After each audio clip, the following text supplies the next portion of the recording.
سلام به همه شما خوبان. امید که حال دلتان عالی باشد. به 4مین جلسه هنر دکلمه کردن خوش آمدید. دوستان، ما در جلسه قبلی چند تا از قالب‌های شعر کلاسیک را با هم مرور کردیم و امروز آمدم که قالب‌های دیگر شعر کلاسیک را با هم مرور بکنیم. دوستان، 4مین قالب شعر کلاسیک قالب قصیده است. قصیده یکی از قالب‌های کهن و کلاسیکی شعر فارسی است که برای بیان مقاصد چون مدح، ستایش، مسائل اخلاقی، دینی و اجتماعی سروده شده است.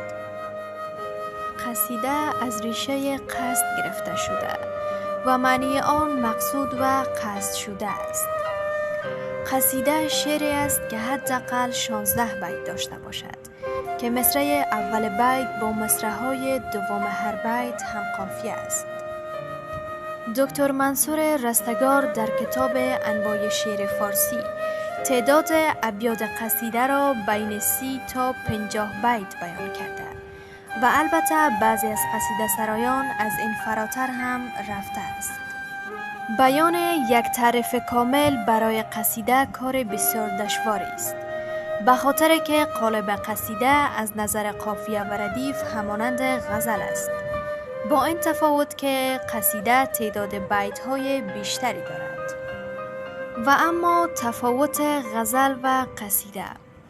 دوستان، مهمترین تفاوت بین غزل و قصیده در محتوا، کاربرد و حال و هوای آن است. قصیده را برای موضوعات خاصی می سرودند، برای بیان مقاصد از قبیل مدح، تهنیت، تعزیت، بزرگداشت، فخر، حماسه، حمد، شکایت، مرثیه و غیره. و اما غزل شعری است که در خلوت با انسان گره خورده، که حاوی مضامن عاشقانه است. به همین خاطر است که زبان قصیده اغلباً خشن‌تر و فنی‌تر است و اما زبان غزل نرمتر و ساده تر است. دوستان، قصیده اجزای بسیار زیادی دارد که عبارتند از مطلع، تغزل، نصیب، تشبیب، تخلیص یا گاریز، مدح و دعا و شرطیه و مقطع. اول مطلع. مطلع در لغت به معنی جای برآمدن ستارگان است و در اصطلاح بیت اول قصیده و غزل را مطلع می‌گویند. دوم نصیب، تغزل و یا تشبیب. در اغلب قصیده ها پیش از آن که شاعر به بیان مقصد اصلی خود بپردازد، در حدود 5 تا 15 بیت را به موضوعات عاشقانه می‌پردازد که به آن نصیب، تغزل و یا تشبیب می‌گویند، که گاهن بعضی از قصیده ها این ویژگی را ندارد. و سوماً تخلیص یا گریز. گریز همان گونه که از نامش پیداست، عبارت است از انتقال هنرمندانه و ماهرانه شاعر که از تغزل و تشبیب به مقصد اصلی خود است.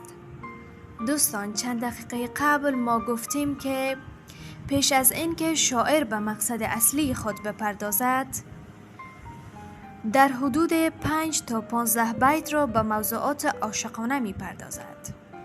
وقتی که شاعر می‌خواهد از همین تعداد 5 یا 15 بیت به مقصد اصلی خود بپردازد، همین قسمت را تخلیص یا گریز می‌گویند. و چهارماً مدح. مدح به صورت کلی همان مقصد اصلی شاعر از سرودن شعر است که شاعر پس از گریز جلال و عظمت ممدوح را بیان می کند. و پنجم هم دعا یا شرطیه. پس از آن که شاعر مدح و مقصد دیگر خود را بیان کرد، برای او آرزوی نیک و خوشبختی می کند که به آن دعا و یا شرطیه می گویند. و در آخر مقطع. مقطع آخرین بیت قصیده است که معمولاً شاعر در آن به هنرنمایی می پردازد و در استفاده از الفاظ و مفاهیم تلاش بسیار زیادی می کند. دوستان، قصیده یک قالب بسیار بزرگ شعر کلاسیک است که هر قدر در مورد آن صحبت کنیم باز هم کم است و بهتر است که سخنان را در همین جا در مورد قالب قصیده خاتمه بدهیم و وارد قالب دیگری شویم. و حالا دوستان، پنجمین قالب شعر کلاسیک. پنجمین قالب شعر کلاسیک قطعه است.